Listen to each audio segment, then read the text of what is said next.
میں نے کوئی چوری نہیں کی، می جان پلیز مجھے بچا لیں۔ ماں باپ کے الگ ہونے کے بعد جب سے وہ حویلی رہنے آئی تھی سب اسے حقارت سے دیکھتے تھے۔ ہر کوئی چاہتا تھا وہ یہاں سے اپنی ماں کے پاس واپس چلی جائے، کیونکہ اس کی ماں نے اپنی مرضی سے دوسری شادی کر لی جو کہ ان کے خاندان کے خلاف تھا، اور وہ معصوم 15 سال اپنے نانا کے پاس آ گئی۔ ایک وہی اس کے ہمدرد تھے، باقی تو اسے پھنسانے کے چکروں میں تھے۔ سب کے زیور پیسے اس کے روم میں رکھ دیے گئے تھے تاکہ الزام سچ ثابت ہو۔ کوئی میری نواسی کو ہاتھ نہیں لگائے گا۔ یہ کیپٹن المیر شاہ کی بیوی ہے۔ نانا کے دھمکانے نے وہاں پر ایک ساکت کر دیا۔ سزا تو پھر بھی ملے گی، اور وہ میں دوں گا۔ دروازے پہ کھڑے المیر شاہ نے اسے نفرت بھری نظروں سے گھورا تو وہ خوف سے نانا ابا کی پرس میں دب گئی، جیسے وہ کوئی دیوار ہو جو اسے اس طوفان سے بچا سکتی تھی۔ اس کی بڑی بڑی آنکھوں میں آنسو تلملا رہے تھے، اور وہ کب کباتے ہونٹوں کے ساتھ بس یہی سوچی تھی کہ یا اللہ یہ کیا ہو رہا ہے۔ المیر شاہ جس کا قد و قامت اور شخصیت کسی چٹان سے کم نہ تھی، چہرے پر غصے کی سرخی لیے قدم قدم چلتا ہوا ہال کے وسط میں آ کھڑا ہوا۔ اس کی کالی وردی اور کندھوں پر چمکتے ستارے اس کے جاؤ جلال کی گواہی دے رہے تھے۔ اس نے جب اپنی گہری بری آنکھوں اس معصوم لڑکی پر جمائی تو اسے لگا جیسے اس کا سانس سینے میں ہی قید ہو جائے گا۔ سزا تو ملے گی، اور وہ میں دوں گا۔ المیر کی آواز حویلی کے در و دیوار سے ٹکرا کر گونجی۔ المیر ہوش میں آؤ، یہ کیا کہہ رہے ہو؟ نانا ابا نے گرج کر کہا۔ المیر نے ایک مسکراہٹ اپنے لبوں پر سجائی۔ نانا جان آپ نے ابھی خود کہا کہ یہ کیپٹن المیر شاہ کی بیوی ہے، تو اگر یہ میری بیوی ہے تو اس پر حق بھی میرا ہے۔ اسے سزا دینا ہو یا جزا، اب یہ فیصلہ میں کروں گا۔ اس نے آگے بڑھ کر اس کا بازو پکڑا۔ چلو میرے ساتھ۔ اوئے ہوئے آرام سے بھائی، بیچاری کا ہاتھ ٹوٹ جائے گا، چچی نے منہ بناتے ہوئے دبی آواز میں کہا، مگر ان کی آنکھوں میں سازش کی چمک صاف تھی۔ وہ تو چاہتی ہی یہی تھی کہ المیر اسے یہاں سے لے جائے اور پھر کبھی واپس نہ آئے۔ نہ ابا پلیز، وہ روتے ہوئے پکارتی، میں نے کچھ بھی نہیں کیا، ہائے اللہ میں مر جاؤں گی، مجھے ان کے ساتھ نہ بھیجیں۔ چپ، المیر نے اسے گھورا، بہت بولتی ہو، چلو اب۔ المیر اسے کھینچتے ہوئے اپنی سیاہ جیپ تک لے آیا۔ وہ بیچاری مسلسل رو رہی تھی اور اپنے دوپٹے کے کونے سے ناک صاف کر رہی تھی۔ گاڑی میں بیٹھو، المیر نے حکم دیا۔ وہ سہم کر بیٹھ گئی۔ جیسے ہی گاڑی سٹارٹ ہوئی اس نے دیکھا کہ المیر کا پارا ابھی بھی ہائی ہے۔ اس نے ہمت جمع کی اور بولی، دیکھیں المیر شاہ صاحب، او مائی گاڈ، آپ اتنے غصے میں کیوں ہیں؟ میں نے سچ میں چوری نہیں کی، وہ تو چچی نے، میں نے کہا تھا نا کہ چپ رہو۔ المیر نے اسٹیئرنگ پر ہاتھ مارا۔ اف، کتنا غصہ ہے، اس نے آہستہ سے بڑبڑایا۔ اتنا غصہ صحت کے لیے اچھا نہیں ہوتا، سنا ہے بندہ جلدی بوڑھا ہو جاتا ہے۔ المیر نے حیرت سے دیکھا۔ ابھی 5 منٹ پہلے یہ لڑکی موت کے ڈر سے کانپ رہی تھی اور اب اسے مشورے دے رہی تھی۔ تمہیں اپنی فکر ہے یا میری بڑھاپے کی؟ ارے سے غصہ کیوں کر رہے ہیں؟ میں تو بس جنرل نالج کی بات کر رہی تھی۔ اس نے معصومیت سے آنکھیں جھپکیں۔ جب وہ المیر کی مخصوص حصے اینکلز پہ پہنچی تو المیر نے اس کی کمر میں دھکا دیا، جو بالکل ویسا ہی تھا جیسے ایک فوجی افسر کا ہونا چاہیے، بالکل صاف ستھرا، ڈسپلن سے بھرپور اور تھوڑا سا ڈراؤنا۔ یہ تمہاری سزا کا پہلا مرحلہ ہے، المیر نے اپنی جیکٹ اتارتے ہوئے کہا۔ تم اس کمرے سے باہر نہیں نکلو گی جب تک میں نہ کہوں۔ وہ کمرے کے بیچوں بیچ کھڑا ہوگی۔ اور کھانا، ہائے اللہ میں بھوک سے مر گئی تو آپ پر قتل کا کیس ہو جائے گا، پھر آپ کی نوکری کا کیا ہوگا؟ واٹ دی ہیل، آپ نے تو سوچا ہی نہیں۔ المیر نے ماتھے پہ ہاتھ مارا اور بغیر کچھ کہے باہر سے کنڈی لگا دی۔ 3 گھنٹے گزر چکے تھے۔ وہ کمرے میں پڑی قالین کے ڈیزائن گن گن کر تھک گئی تھی۔ اچانک سے بھوک کا زوردار احساس ہوا۔ یارا، یہ تو واقعی سنجیدہ ہو گیا ہے، مجھے یہاں بند کر دیا جیسے میں کوئی دہشت گرد ہوں۔ اس نے کھڑکی کی طرف دیکھا۔ کھڑکی اونچی تھی مگر ناممکن نہیں تھی۔ اس نے بیڈ کی چادر اتاری، اسے گرہ لگائی اور کھڑکی سے نیچے لٹکنے کی کوشش کرنے لگی۔ ابھی بتاتی ہوں المیر شاہ کو میں کوئی عام لڑکی نہیں، وہ بڑبڑائی۔ ابھی اس کا آدھا جسم کھڑکی سے باہر تھا کہ نیچے سے ایک آواز آئی، نیچے اترنے کا ارادہ ہے یا وہیں لٹ کر ورزش کرنی ہے؟ وہ اچھل پڑی نیچے۔ المیر شاہ ہاتھ میں کافی کے مگ لیے کھڑا اسے تماشائی نظروں سے دیکھ رہا تھا۔ او مائی گاڈ، آپ یہاں کیا کر رہے ہیں؟ یہ میرا گھر ہے، میں کہیں بھی ہو سکتا ہوں۔ المیر نے سکون سے گھونٹ بھرا۔ ویسے تمہاری یہ مشن امپاسبل والی ٹرکس یہاں کام نہیں آئیں گی۔ تھوڑی دیر بعد وہ دروازہ کھلا اور المیر ایک ٹرے لے کر داخل ہوا۔ اس میں بریانی کی پلیٹ تھی۔ اس کی آنکھوں میں چمک آ گئی۔ اف، بریانی! المیر شاہ آپ اتنے بھی برے نہیں ہیں۔ وہ جلدی سے بیڈ پہ بیٹھی اور کھانا شروع کر دیا۔ المیر اسے دیکھتا رہا۔ اس کی معصومیت اور بے باکی سے عجیب سی الجھن میں ڈال رہی تھی۔ وہ اسے سزا دینا چاہتا تھا مگر اس کی ہر بات پر سے ہنسی آ جاتی تھی جو وہ بڑی مشکل سے دباتا تھا۔ علمی نے سنجیدگی سے پکارا، جی؟ اس نے منہ میں بوٹی دبائے جواب دیا، کل تمہیں میرے ساتھ واپس حویلی چلنا ہے۔ سب کے سامنے میں ثابت کروں گا کہ تم چور نہیں ہو، مگر ایک شرط پر۔ وہ رک گئی۔ شرط؟ What the hell? اب کیا کرنا ہوگا؟ علمی اس کے قریب جھکا، اس کی سانس اس کے چہرے کو چھو رہی تھی۔ تمہیں سب کے سامنے یہ ایکٹنگ کرنی ہوگی کہ تم مجھ سے بہت پیار کرتی ہو اور ہم اس شادی سے بہت خوش ہیں۔ وہ ہکا بکا رہ گئی۔ ارے آپ کیا کہہ رہے ہیں؟ میں اور آپ سے پیار؟ ہائے اللہ، یہ تو دنیا کا سب سے مشکل ٹاسک ہے۔ تو پھر جیل جانے کی تیاری کرو۔ علمی نے کندھے اچکائے۔ اوکے فائن، میں کر لوں گی، بس ڈرامہ ہی تو کرنا ہے۔ میں بچپن سے ہی ڈرامہ کوئین ہوں، اسے فاتحانہ انداز میں کہا۔ اگلی صبح حویلی کے صحن میں پورے خاندان جمع تھا۔ چچی اور ان کی بیٹیاں زہر آلودہ مسکراہٹوں کے ساتھ انتظار کر رہی تھی کہ علمی اسے ذلیل کر کے واپس بھیج دے گا۔ سیاہ چمکتی گاڑی رکی، علمی نیچے اترا اور دوسری جانب جا کر اس کے لیے دروازہ کھولا۔ اس نے گلابی رنگ کا سادہ مگر خوبصورت جوڑا پہنا تھا جس پر سفید دوپٹہ اس کے حسن کو چار چاند لگا رہا تھا۔ جیسے ہی وہ باہر نکلی، ارمین نے سب کے سامنے اس کا ہاتھ اپنے ہاتھ میں لے لیا۔ حویلی والوں کو تو جیسے طوطے اڑ گئے۔ یہ کیا ہو رہا ہے؟ چچی کی بیٹی نے دانت پیستے ہوئے کہا۔ نانا ابا، ارمین نے بلند آواز میں کہا، کل رات میں نے تفتیش کی اور مجھے پتا چلا کہ میری بیوی کے کمرے میں زیورات اس نے نہیں بلکہ کسی اور نے رکھے تھے۔ اس نے اپنی جیب سے ایک چھوٹی سی ریکارڈنگ ڈیوائس نکالی۔ اس میں شخص کی آواز ہے جو کل رات میرے کمرے کے باہر کھڑا فتح کا جشن منا رہا تھا۔ چچی کے چہرے کی رنگت اڑ کر سفید ہو گئی۔ علمیر، وہ میرا مطلب ہے کہ سماعت نے علمیر کے بازو کو ذرا مضبوطی سے تھاما اور ایسا سے بولی، واہ یار علمیر شاہ، آپ تو چھپے رستم نکلے۔ علمیر نے اس کی طرف دیکھ کر ایک دلکش مسکراہٹ دی جسے دیکھ کر حویلی کے باقی لڑکیوں کے دل جل کر کوئلہ ہو گئے۔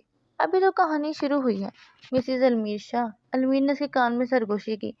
وہ شرما کر رہ گئی۔ اف، یہ ہارٹ اٹیک دے کر ہی دم لیں گے، اس نے دل میں سوچا۔ ابھی سب حیرت زدہ ہی تھے کہ اچانک حویلی کے گیٹ پر ایک اور گاڑی آ کر رکی۔ یہ کون تھا؟ کیا یہ کوئی نیا طوفان تھا یا سماعت کی زندگی کا کوئی پرانا راز؟ علمیر کی گرفت اس کے ہاتھ پر مزید سخت ہوگی۔ ڈرنا مت، میں ہوں نا۔ سماعت نے اسے دیکھا اور پہلی بار اسے لگا کہ شاید اس حویلی کی تلخ ماحول میں اسے ایک ایسی پناہ مل گئی ہے جس کا اس نے کبھی خواب بھی نہیں دیکھا تھا۔ حویلی کے بڑے گیٹ پر کھڑی سفید گاڑی سے ایک وجیہہ سا نوجوان نکلا۔ اس کے ماتھے پر بڑی لٹیں اور آنکھوں پر لگے قیمتی چشمے اس کی ریت زدہ ہونے کا ثبوت دے رہے تھا۔ اسے دیکھتے ہی چچی کے چہرے پر ایک عجیب سی فاتحانہ مسکراہٹ آئی جبکہ نانا ابا کی تیوریاں چڑھ گئیں۔ یہ یہاں کیا کر رہا ہے؟ علمیر کی آواز میں سختی آئی۔ اس نے محسوس کیا کہ اس کے ساتھ کھڑی سماعت کے ہاتھ اچانک ٹھنڈے پڑ گئے ہیں۔ ہائے اللہ، یہ تو شاہ زیب ہے۔ سماعت نے دبی آواز میں علمیر سے کہا۔ اف، اب کیا ہوگا؟ یہ تو میرے پیچھے ہاتھ دھو کر پڑا رہتا تھا جب میں چھوٹی تھی۔ تم جانتی ہو اسے؟ علمیر نے اسے گھور کر دیکھا۔ ارے آپ تو ایسے دیکھ رہے ہیں جیسے میں نے کوئی جرم کر دیا ہو۔ وہ میرا دور کا کزن ہے، پر تھوڑا سا میڈلی اسٹوپڈ ہے۔ سماعت نے معصومیت سے وضاحت دی۔ شاہ زیب اکڑتا ہوا علمیر کے سامنے آ کھڑا ہوا۔ کیپٹن صاحب، سنا ہے آپ نے راتوں رات نکاح فرما لیا، وہ بھی اس چور سے، لڑکی سے۔ زبان سنبھال کر شاہ زیب، علمیر کی آواز حویلی میں گونجی۔ میری بیوی کے بارے میں ایک لفظ بھی سوچ سمجھ کر نکالنا، اور یہاں تمہارا کام کیا ہے؟ شاہ زیب نے طنزیہ ہنسی۔ میں تو یہاں اپنا حق لینے آیا ہوں۔ نانا ابا نے وعدہ کیا تھا کہ حویلی کا یہ حصہ میرے نام ہوگا اگر سماعت کی شادی یہاں نہ ہوئی تو، اور چونکہ آپ کا نکاح تو ابھی آفیشلی بھی نہیں ہوا، تو میں اپنا دعویٰ پیش کرنے آیا ہوں۔ نانا ابا نے آگے بڑھ کر اپنا اثر زمین پر مارا۔ شاہ زیب، تم اپنی حد پار کر رہے ہو۔ علمیر اور سماعت کا نکاح میری مرضی سے ہوا ہے۔ سماعت جو اب تک خاموش تھی اچانک بول پڑی۔ شاہ زیب بھائی، آپ کو شرم نہیں آتی؟ میں یہاں آئی ہوں تو آپ کو جائیداد کی پڑ گئی ہے۔ ویسے بھی آپ کا یہ ہیئر اسٹائل بالکل پرانے زمانے کے ولن جیسا لگ رہا ہے۔ پلیز اسے چینج کر لیں۔ پورے حال میں سناٹا چھا گیا۔ علمیر نے بمشکل اپنی ہنسی ضبط کی۔ شاہ زیب کا چہرہ غصے سے لال ہو گیا۔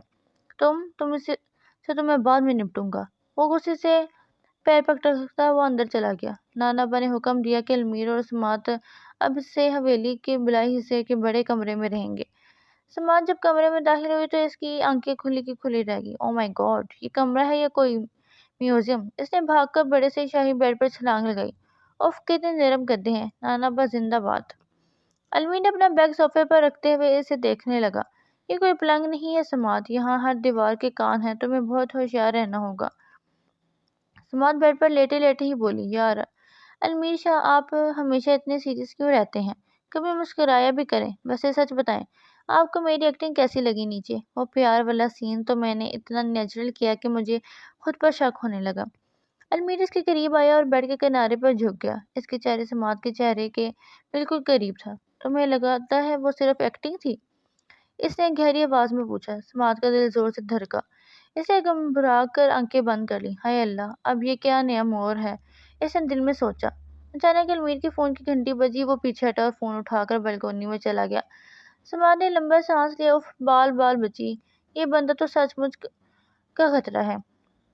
شام کے وقت حویلی میں روایت تھی کہ نئی بہو کچھ میٹھا بنائے۔ سماعت کو کوکنگ کا کاف بھی نہیں آتا تھا۔ وہ کچن میں کھڑی کڑاہی کو ایسے دیکھ رہی تھی جیسے وہ کوئی بم ہو۔ ارے ارے، یہ چینی کہاں چھپی ہے؟ اور یہ سوجی ہے یا واشنگ پاؤڈر؟ وہ خود سے باتیں کر رہی تھی۔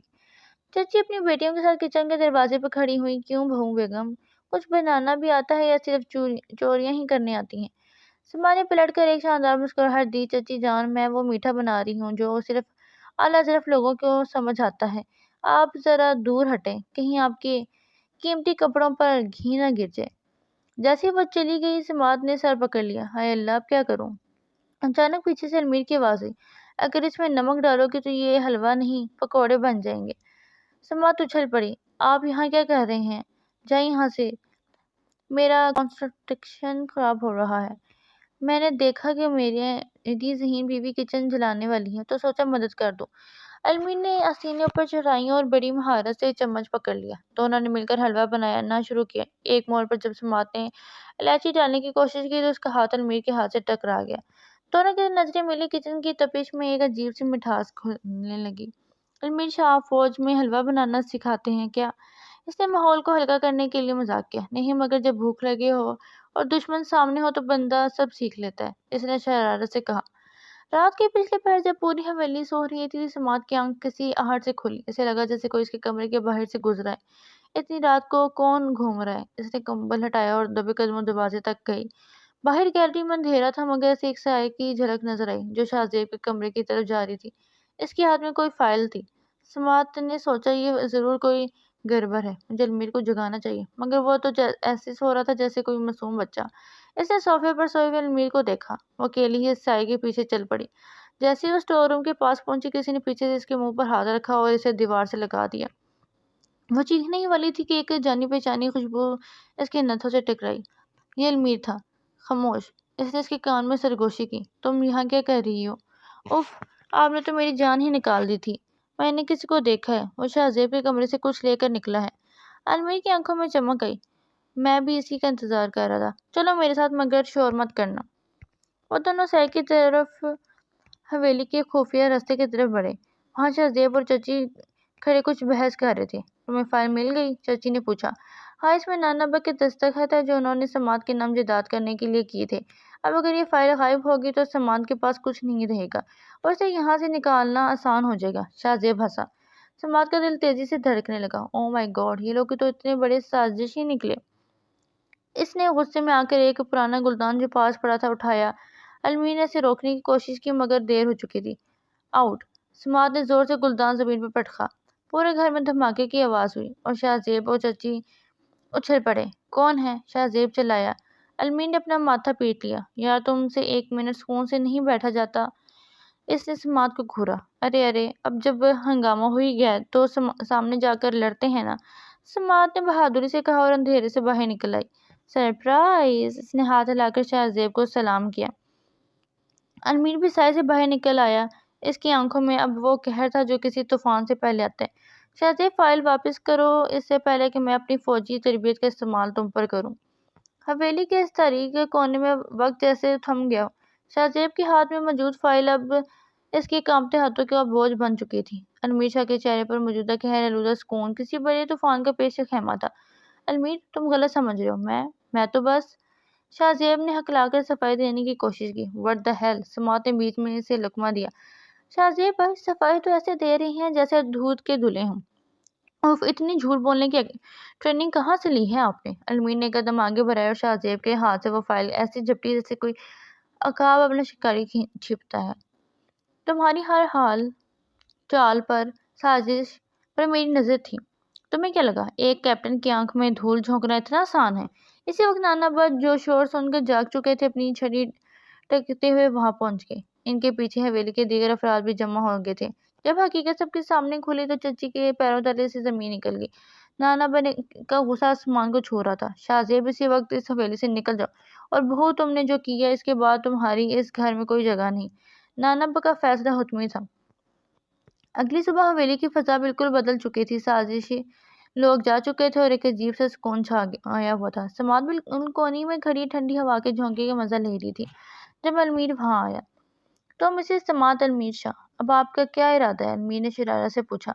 سماعت نے مصنوعی غصے سے منہ پھیر لیا۔ یار المیر شاہ، آپ نے اب تک مجھے تھینک یو نہیں کہا۔ اگر میں وہ گلدان نہ پڑھ دیتی تو شاید آپ اب بھی اندھیرے میں چھپے جاسوسی کر رہے ہوتے۔ المیر ہنسا، ایک ایسی ہنسی جس کی سماعت کے دل کی دھڑکنیں تیز کر دی۔ ارے آپ تو کریڈٹ لینے میں ماہر ہیں۔ ویسے وہ گلدان نانا کا پسندیدہ تھا، اس کا ہر جانا تو بھرنا پڑے گا۔ ہائے اللہ، اب کیا میں نے اپنی جیب سے پیسے دوں گی؟ سماعت نے معصومیت سے پوچھا۔ المیر اس کے بالکل قریب آ گیا، یہاں تک کہ اس کے لباس سے اٹھنے والی خوشبو سماعت کو مدہوش کرنے لگی۔ پیسے نہیں سماعت، مجھے کچھ اور چاہیے۔ کیا؟ اس نے بمشکل سرگوشی کی۔ تمہاری زندگی کا ہر لمحہ، تمہاری یہ شرارتیں اور تمہارا یہ ڈرامٹک انداز۔ المیر نے اس کا ہاتھ تھام لیا۔ سماعت، میں نے یہ نکاح تمہیں بچانے کے لیے کیا تھا، مگر اب میں اسے اپنی مرضی سے نبھانا چاہتا ہوں۔ کیا تم ایک اکھر فوجی کے ساتھ زندگی گزار پاؤ گی؟ سماعت کی آنکھوں میں نمی تیرنے لگی، مگر اس کی زبان اب بھی کینچی کی طرح چل رہی تھی۔ اف المیر شاہ، آپ نے تو اتنا رومانٹک سین بنا کر مجھے لگا کہ میں کسی فلم کی ہیروئن ہوں۔ ویسے میرا جواب ہاں ہے، کیونکہ آپ کے بغیر میرا ڈرامہ کون دیکھے گا؟ شام کو نانا نے المیر اور سماعت کا نکاح کا باقاعدہ ولیمہ رکھا۔ حویلی کو دلہن کی طرح سجایا گیا تھا۔ سماعت سرخ جوہر میں ملا کے خوبصورت لگ رہی تھی، مگر اس کی حاضر جوابی اب بھی عروج پر تھی۔ جب المیر سے اسٹیج پر لے جانے آیا تو وہ اپنا بھاری لہنگا سنبھالتے ہوئے بربرائی، او مائی گاڈ، یہ لہنگا ہے یا لوہے کی چادر؟ المیر شاہ، اگر میں گر گئی تو پلیز ہنسنا مت، ورنہ میں وہیں بیٹھ کر رونا شروع کر دوں گی۔ تم بس میرا ہاتھ تھامے رکھو، گرنے نہیں دوں گا، المیر نے اس کے کان میں کہا۔ کھانے کے دوران جب المیر نے اسے اپنا ہاتھ سے لقمہ کھلانا چاہا تو سماعت نے ایسے سے کہا، ارے سب دیکھ رہے ہیں، تھوڑا ڈسپلن رکھیں کیپٹن صاحب۔ بیوی میری ہے، حق میرا ہے، تو ڈسپلن کیسا؟ المیر نے شوخی سے کہا اور اسے زبردستی لقمہ کھلایا۔ رات کے اندھیرے میں جب حویلی پرسکون طاری ہوا، سماعت اپنے کمرے میں کھڑی آئینے کے سامنے اپنی جیولری اتار رہی تھی۔ وہ ابھی بھی تھوڑی ڈری ہوئی تھی۔ اچانک دروازہ کھلا اور المیر اندر داخل ہوا۔ اس نے کمرے کو اندر سے لاک کر دیا۔ المیر شاہ، آپ ایسے اچانک کیوں آتے ہیں؟ بندے کا ہارٹ فیل ہو جائے۔ المیر خاموشی سے چلتا ہوا اس کے بالکل قریب آیا اور اس کے قدموں کی چھاپ میں ایک عجیب سا دباؤ تھا۔ اس نے سماعت کو دونوں بازوؤں سے پکڑ کر اسے آئینے اور اپنے درمیان میں سور کر لیا۔ المیر شاہ، یہ کیا کر رہے ہیں؟ اس نے ہکلا کر پوچھا۔ تم بہت بولتی ہو سماعت۔ المیر کی آواز گہری اور بھاری تھی، کبھی واٹ دی ہیل، کبھی ہائے اللہ، کیا کبھی تم نے وہ سنا ہے جو میرا دل کہہ رہا ہے؟ سماعت کی سانسیں رک گئیں۔ اس نے المیر کی بری آنکھوں میں دیکھا، جہاں اب غصہ نہیں بلکہ وہ بے پناہ شدت تھی۔ آپ کا دل وہ کیا کہہ رہا ہے؟ اس نے دھیرے سے پوچھا۔ المیر اس کے ماتھے سے اپنا ماتھا ٹکا کر بولا، وہ کہہ رہا ہے کہ اس لڑکی کو کبھی خود سے دور مت ہونے دینا، یہ تمہاری سزا بھی ہے اور جزا بھی۔ سماعت نے شرارت سے مسکرا کر اس کی وردی کے بٹن گھمائے۔ اف کیپٹن صاحب، آپ تو سچ میں مجھ رومانٹک ہو گئے۔ ویسے اگر میں بھاگ گئی تو؟ المیر نے اس کی کمر کے گرد ہاتھ لپیٹ کر اسے خود سے لگایا۔ بھاگ کر دکھاؤ، پوری پاک فوج پیچھے لگا دوں گا۔ اگلی صبح سماعت کچن میں ناشتہ بنانے کی کوشش کر رہی تھی۔ المیر کالی شرٹ کے بٹن بند کرتا وہ وہاں آیا۔ آج کیا جلانے کا ارادہ ہے؟ اس نے ہنس کر پوچھا۔ یار آپ تو بس میرے پیچھے ہی پڑ گئے ہیں، دیکھیں میں نے کتنے گول پراٹھے بنائے ہیں۔ اس نے فخر سے ایک نقشہ نما پراٹھا دکھایا۔ المیر نے پراٹھا دیکھا، یہ گول ہے؟ یہ تو مجھے آسٹریلیا کا نقشہ لگ رہا ہے۔ ارے نقشہ ہو یا پراٹھا، پیٹ میں تو سب برابر ہی جاتے ہیں نا، اس نے منہ بنا کر کہا۔ المیر نے اسے پیچھے سے کندھوں سے پکڑا اور اس کے گال پر ایک ہلکا سا بوسہ دیا۔ تم جو بھی بناؤ گی میرے لیے وہ دنیا کا بہترین کھانا ہوگا۔ سماعت شرما کر لال بھبوکا ہو گئی۔ ہائے اللہ، آپ تو بالکل بدل گئی ہیں، کہاں وہ ہٹلر جیسے المیر شاہ اور کہاں یہ پیار کرنے والا میاں۔ نانا بس صحن میں بیٹھے ان دونوں کو دیکھ کر مسکرا رہے تھے۔ حویلی کے در و دیوار جو کبھی اداس اب کہکوں سے گونج رہے تھے۔ المیر نے سماعت کا ہاتھ تھاما اور اسے حویلی کی سب سے اونچی بالکونی پر لے گیا۔ وہاں سے پورا گاؤں نظر آ رہا تھا۔ سماعت، تم اس گھر کی ملکہ ہو اور میں تمہارا محافظ۔ اور نیچے صحن میں نانا ابا نے زور سے آواز دی، اوے المیر، ناشتہ ٹھنڈا ہو رہا ہے، اپنی ڈرامہ کوئن کو لے کر نیچے آ جاؤ۔ سماعت نے کھلکھلا کر کہکہ لگایا، آ رہی ہوں نانا ابا، بس کیپٹن صاحب کو تھوڑا ڈسپلن سکھا دوں۔ ہوا کے ایک ٹھنڈے جھونکے نے ان کی ہنسی کو پورے ماحول میں بکھیر دیا اور حویلی کا ہر کونا پکار اٹھا کہ محبت ہمیشہ جیت جاتی ہے۔ ختم شد۔